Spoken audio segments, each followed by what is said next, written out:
And welcome everybody. Welcome to space. We're doing another cosmology segment combined with a that is an ass and that is a hole in the ground. The vulgarity-free section where we talk about whatever we want. Let's first start talking about the smAsho mission. You can read about it yourself if you head to smAshomash.com/forum/mission. And the mission is 1. To assist, study, and report on the ongoing formation of a unified theory of physics, to raise the awareness of the general public of the relationship between space, weather, and Earth effects, to connect and consult with media organizations to multiply our reach, hence this video, to demonstrate cutting-edge proof-of-concept solutions to problems, to publish scientific papers in a multidisciplinary manner, including but not limited the sciences that are scrolling up the screen. Also to assist mankind by advancing the study of predictive phenomenon in order to optimize value and reduce risk and liability and save lives and resources and adapt no matter what the adversity is.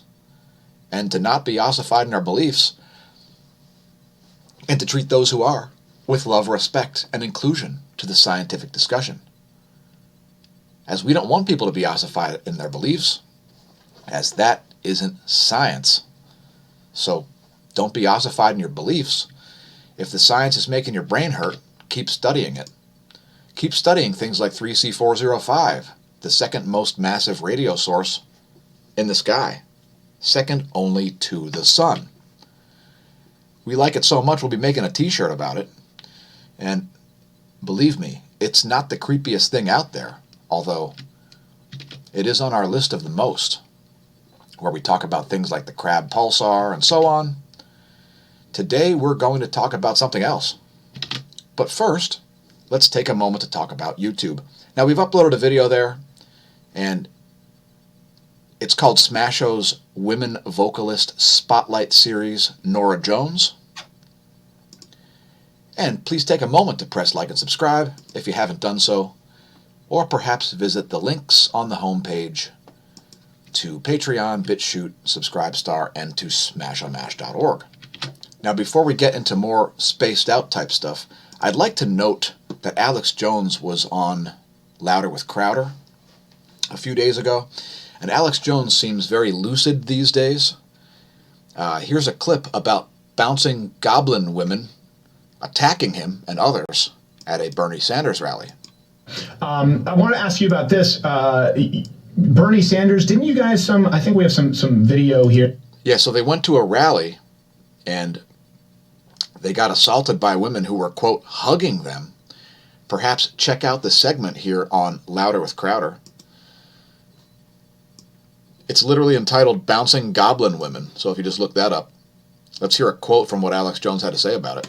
Here that will play as B-roll. Some of your folks were assaulted, right, by the Bernie Bros of Brown. So yeah, looks like some more violence happening at a Bernie Sanders rally, as Alex Jones shows up and trolls them in person. I'm sure it's at an Austin rally recently. I got assaulted. So did Owen Schroyer. And so yeah, bouncing zombie women. I mean, bouncing goblin women. Oh, what's the difference? We didn't even have the footage. I mean, I had security guys that police said, go behind the rally 200 yards. That's where they're at. So some weirdos showing up trying to hug Alex Jones and so on. Let's get on to talking about space. Now we're on military.com, and here are the 16 jobs that will be available in Space Force, as it's only currently employing one person, General John W. Raymond. In the coming days, there will be 16 more jobs, which include Space Ops, Space System Ops, Intel, Cyber Ops Officer, Cyber Ops, All Source Intel, Geospatial Intel, Signals Intel, Fusion Analysis, Cyber Ops, Cyber Support, Development Engineer, Materiel Engineer, Acquisition Manager, Senior Materiel Leader Upper Echelon, and Materiel Leader. So if you want to apply for the Space Force, now's your chance. Those are the 16 jobs that will come available. Let's move on to cosmology real quick. Talking about SOFIA uncovering some magnetic fields. Good stuff. So here's an image of Messier 82, otherwise known as the Cigar Galaxy. And we need to use infrared radiation in order to see magnetic fields at times. And there's the incredible composite image that SOFIA obtained. Now, if you're wondering what SOFIA is this plane which flies up in the stratosphere and sprays chemicals and cools the planet by blocking out the sun. No, just kidding, folks. It's a radio telescope on a plane. A specially modified 747 wide body. And one comment about this here galaxy is that its galactic core is nothing like the Milky Way's. The Milky Way's galactic core is not perpendicular to the Milky Way's galactic disk plane. So, to kind of tie this together, you can see that the fields, you can see these Fermi bubbles indicating that the fields are, here's the ecliptic plane, here's the polar fields, it's quite obvious here. The Milky Way galaxy's core is offset, where it's more, these lines would be more like this. It's not perpendicular to the galactic disk as it is in the Cigar Galaxy, and the magnetic fields inform us of that. And this article is actually about W51A, an alleged star-forming region in the Milky Way. So perhaps have a read on the SciTech Daily article. We've got links in the description below the video so you can check it out for yourself. And it's a pretty high-resolution image. And I'm just going to scroll around here so our viewers can check out some of these areas. Let's do a smooth scroll.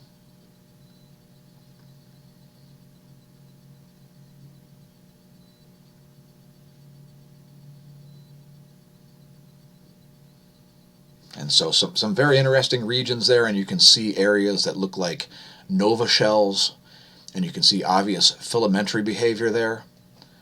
This curve here is pretty interesting. This little curved region right here. That's something to keep an eye on. And it looks like a bunch of X-ray in there. You see the blue is usually X-ray. So lots of interesting features there in area W51A. Here's an obvious ring and dust lane right here around this star. So some new quality science coming out of SOFIA. And there are actually 2 articles that we've also featured here that we'll link below the video. And again, these images are brought to you courtesy of NASA's SOFIA project, which is, by the way, not spraying chemicals in order to block out the sunlight. Next, I wanted to cite an article here on No Trick Zone about a new paper about how CO2 has negligible influence on Earth's temperature. I'm not sure if it has any whatsoever, but hey, it's possible. I can't rule out the possibility. You know why? Because I'm not ossified in my beliefs.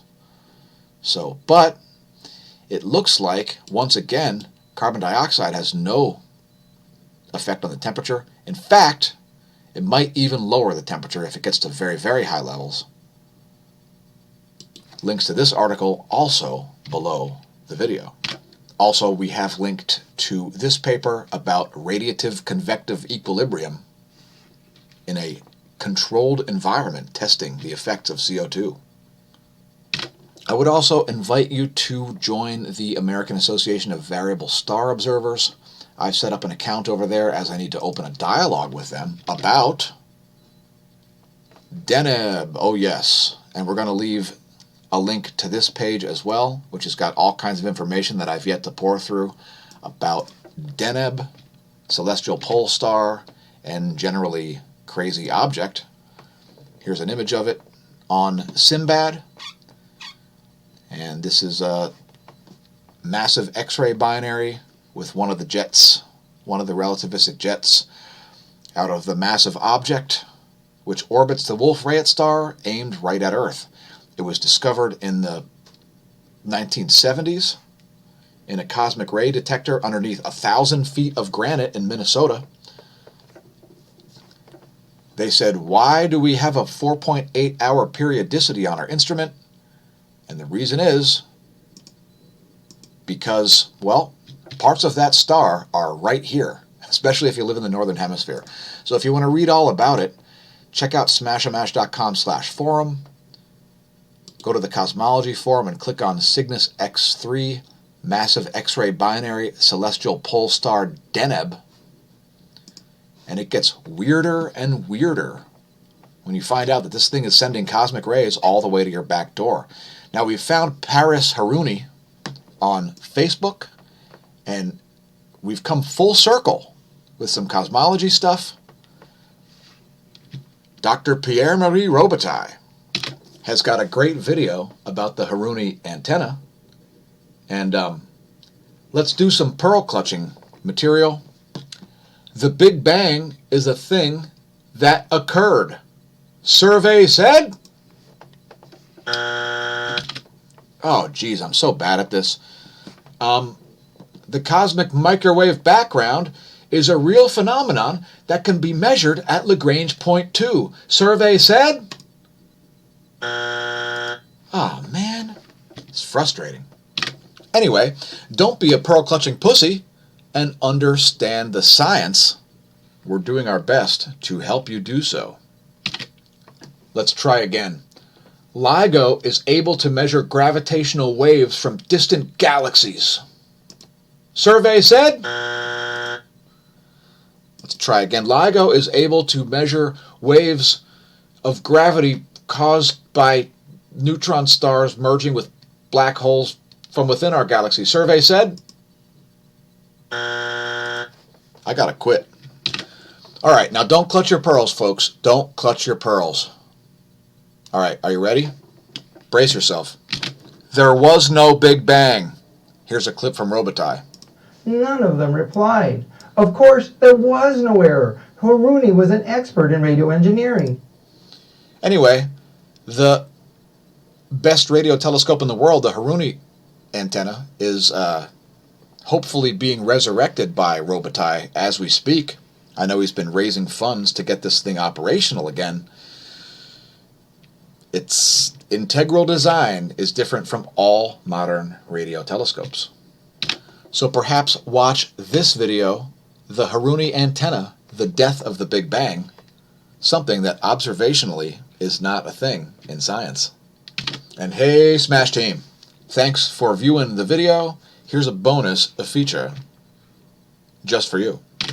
Because when it comes to cosmology, we should certainly understand how the star around which we orbit works before we assume that we can guess the mass of stars in distant galaxies, measure their gravitational waves, which, by the way, are not a thing,